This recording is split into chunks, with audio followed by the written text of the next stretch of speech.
The date is April 30, 2026. This is the Executive Lens. The Pentagon has released its first official cost estimate for the war in Iran. A Pentagon official has stated that the U.S. war in Iran, dubbed Operation Epic Fury, has cost $25 billion since it began in late February. This is the first specific price tag the Trump administration has provided for the military conflict, according to Politico. Defense Secretary Pete Hegseth testified before the House Armed Services Committee yesterday, facing questions about the war's progress and its impact on the Pentagon's budget.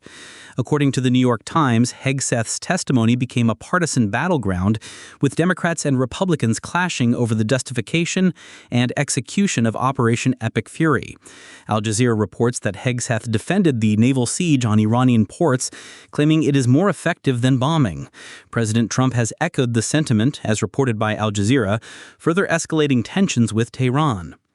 The Supreme Court has issued a ruling on the Voting Rights Act. The New York Times reports that while the court upheld the landmark law, its conservative majority struck down a Louisiana voting map as a racial gerrymander, potentially opening the door for other states to redraw their maps.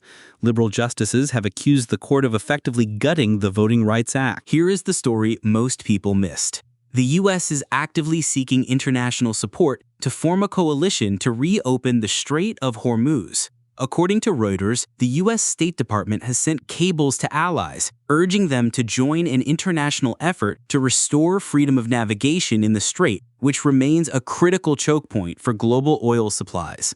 What to watch? First, monitor reactions from U.S. allies regarding the call for an international coalition in the Strait of Hormuz. Second, watch for any further statements from the Iranian government in response to the U.S. blockade and Hegseth's testimony.